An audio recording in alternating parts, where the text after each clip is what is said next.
ඔන්න ඉතින් අද ලස්සන වීඩියෝ එකක් මගේ යාළුවන්ට මම බලන්න අරගෙන ආවා. ඉතින් මගේ යාළුවා හොඳින් ඉන්නවද? මම නම් ඉතින් හොඳින් නෑනේ. මං හොඳටම රණ්ඩු කරලා ඉන්නේ අපේ අයියත් එක්ක ඊයේ එළි වෙනකන් අපි දෙන්න රණ්ඩු කරායි කියලා දන්නවද? අපේ අයියා වැඩට ගියා ෆෝන් එක ආන්සර් කරේ නෑ. ෆෝන් එක කැඩිලා කියලා මං කෝල් එනවා ඇහෙන්නලු. එහෙම හරියන්නේ නෑනේ. මං කෝල් එක ගන්නකොට මොන වැඩ තිබුණත් කෝල් එක ආන්සර් කරන්න ඕන. මට එහෙම ලෙඩක් තියෙනවා. මගේ එක කෝල් එක ආන්සර් කරේ නැතුව මට චුට්ටක් කේන්ති යනවා. අනේ මන් දන්නේ මට ඒ කේන්තිය නැති කරගන්නත් බෑ. එහෙම කියලා හරියන්නේ නෑ. අනිවාර්යෙන් මං කෝල් ගන්නකොට ආන්සර් කරන්න ඕන. මං ඉතින් තරහ වෙලා එළි වෙනකම් මරාගෙන ඉවර වෙලා නිදා ගන්න යනකොට පාන්දර 4 විතර වෙලා. ඉතින් දෙයියනේ ඊට පස්සේ හැරෙනකොට දවල් 12 විතර වෙලා. ඉතින් මොනව කරන්නේ හරීම බඩිකිනි කුසගින්නේ බෑ. ඒත් ඉතින් දැන් අයියත් එක්ක කතා කරන්නේ නැහැ. ගෙදරත් බඩු ඉවරයි කතා නොකර ඉන්නත් බෑ. ඊට පස්සේ ඉතින් මොනව කරන්නේ මේ බැලලා ඒත් ඉතින් අයියත් එක්ක කතා කරා මං කිව්වා ගෙදර කන්න නැහැ ගෙදර කන්න අරන් එනවා කියලා. ඔන්න ඉතින් ඊට පස්සේ අයියා කෑමත් අරගෙන ආවා කිව්ව ඉතින් උයනේ. ඊට පස්සේ ඔන්න අයියා මාළු ගෙනල්ලා තිබුණා. අයියා නම් මාළු හැදුවා. මාත් ඉතින් ඊට පස්සේ අයියත් එක්ක චුට්ටක් යාළු වෙලා ඉතින් මං පොල් සම්බෝලේ හැදුවා. ගොටුකොළ නම් සම්බල් හදන්නකෝ මං තරහට සම්බල් හැදුවේ නැහැ. ගොටුකොළ දලු ටික කඩලා ගත්ත කන්න. සුදු බත කුත්තු යාගත්ත. ඉතින් ඊට පස්සේ දෙන්නත් එක්ක දැන් චුට්ටක් යාළු වෙනවා. ඕනේ ඉතින් දෙන්නත් එක්ක කෑම කන්න තමයි හැදුවේ. අයියානේ මං කෝල් ගන්නකොට ආන්සර් කරන්න එපායි. මගේ යාළුවේ මට පුංචි දෙයක් තියෙනවා. මට මොන ප්‍රශ්නය ආවම මොනව කරන් මට එක ගන්න ඕන. නැත්තම් ඉතින් මට කේන්ති යනවා. මුළු දවසක් හරි අවුරුද්දක් හරි රණ්ඩු කරලා ඔන්න මට එක දුන්නට පස්සේ තමයි මගේ හිත සැනසෙන්නේ. ඔන්න ඉතින් ඊට පස්සේදී මරාගෙන ඉවරයි කාලත් ඉවරයි. ඉතින් ඊට පස්සේදී මොකද්ද කරේ දැන් ඉතින් බතුත් කෑවනේ. දැන් ඉතින් හුස්මුරුත්තාව හැදිලා දැන් ඉතින් චුට්ටක් නිදා ගන්නවා. නිදා ගන්න කියලා ඇඳට ගියා. බුදුන් මේ කවදාවත් නිදහසේ නිදා ගන්න දෙන්නේ අපේ චූටි බෝලේ. චුට්ටක්වත් නිදහසේ ඉන්න දෙන්නේ නැහැ. මහ රණ්ඩු කෙක්කානේ නිදහසේ ඉන්න දෙන්නෙම නැහැ. ඒත් ඉතින් මොනා කරන්නේ අපේ චූටි බෝලේගේ ඉතින් සෙල්ලම් වයසනේ දැන් ඉතින් මාත් ඉතින් එහෙම කියලා රණ්ඩු කරලා හරියන්නේ. අපි අය මිය නම් මට බයිනෝ මේ නාකි ගෑණිකට නිකන් ඉන්න බෑ ළමයාත් එක්ක රණ්ඩු කරනවා කියලා. ඒ වුණාට ඉතින් මං ආදරේට රණ්ඩු කරන්න යන්නේ. ඉතින් අහන්නකො මගේ යාළුවොත් මේ මං වගේද මට වගේ කේන්ති යනවද අහන්නකො. මං හැමදාම බණත් අහනවා කේන්තිය නැති කරගන්න කියලා. ඒ වුණාට කොහොමද දැන් මම දැන් බණ අහලා මං හිතනවා මට කේන්ති යන්නේ නෑ. මං අයිත් නිවි හැන හිල්ලේ සාන්ත දාන්ත වෙන්නේ කියලා. ඔන්න ඉතින් ඊළඟ තප්පරේ ඔන්න අයිත් මට කේන්ති යනවා. මට ඒක නැති කරගන්නම බෑනේ.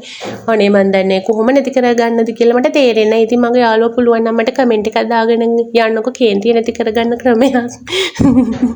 අපේ අයියා රණ්ඩු කරන්නේ අපේ අයියා මොකද්ද මීයක් වගේ ඉන්නවා. මම නිකන් කච ගන්නවා හැමතිස්සෙම මන් තමයි රණ්ඩු කෙක් වගේ රණ්ඩු වෙන්නේ.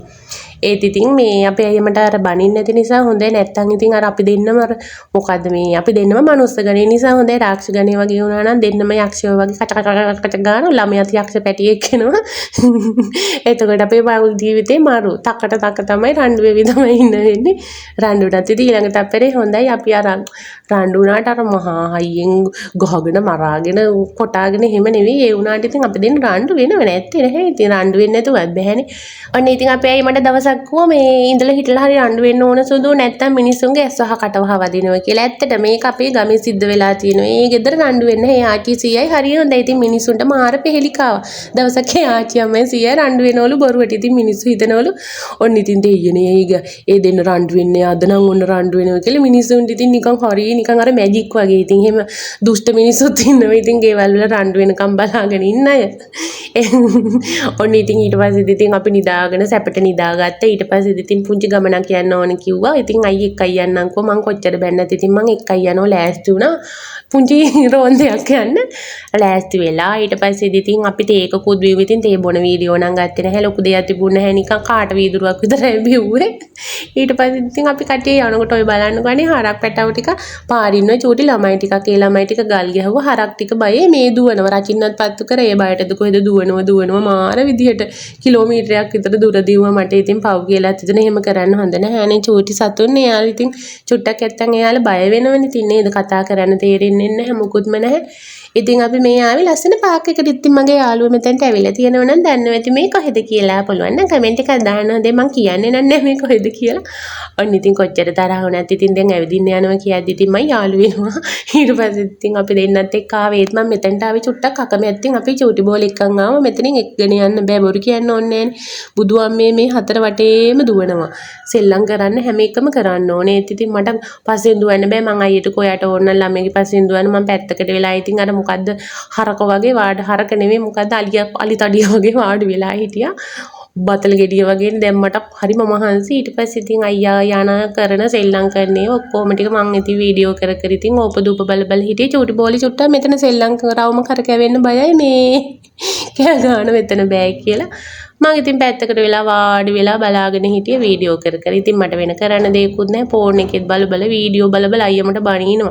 මේ ගෑනිත් එක්ක ගමනක් ආවම එන්නේ නැහැ නිදහසේ ෆොටෝ එකක් ගන්න වීඩියෝ එකක් ගන්න කියලා මට බනිනවා. පැත්තකට වෙලා ඔහේ ඉන්නවා කියලා වෙන ගෑනියෙක් බඳගත්තා මීට හොඳයි කියලා මට බනිනවා. ඇත්තටම දන්නේ නැහැ. ඉතින් විහිළුවට දන්නේ එහෙම කියනවා. ඉතින් එහෙම නෑ. ඉතින් ආදරේ ඇති මට. ඉතින් විහිළුවට වෙන්නේ නැති නේද මගේ යාළුවේ. ඉතින් අනේ එපා වෙන මේ පස්සේ යන්න ගියාම අපේ චූටි පොඩි ගෝලන් කන්නේ මං ඉතින් බල බල හිටියා උන්චිලි පැද්දා රවුම කරකුණා මන් දන්නේ නැහැ මේවට කියන නම් නම් ඉතින් ඒ මදිවට කුරුළු පැටව වගේක් ඉන්නවා මේ හරිය දොළ වගේ තියෙනවා අපේ චූටි බෝලේ කුරුළු පැටව වල්ලන්න යනවා අපේ චූටි බෝලේ කියනවා මොකද්ද තාත්තට කියනලු කුරුළු පැටව වල්ලලා එයාට දෙන්න කියලා ඊට පස්සේ ඉතින් ඇවිද්ද මෙතනින් අයිස්ක්‍රීම් තුනකුත් කෑවේ ඒක නම් ෆොටෝ ගැහුවේ නෑ මගේ යාළුවේ ඊට පස්සේ ඉතින් ගඟට පැනලා නාගත්තා බොරු කිව්වේ හොඳේ අපිට පස්සේ ගෙදර ආවේ එහෙනම් ඉතින් වීඩියෝ එක ලස්සනයි නම් කමෙන්ට් එකක් දාන්න මගේ යාළුවන්ට බයි බයි ආදරේ හොඳේ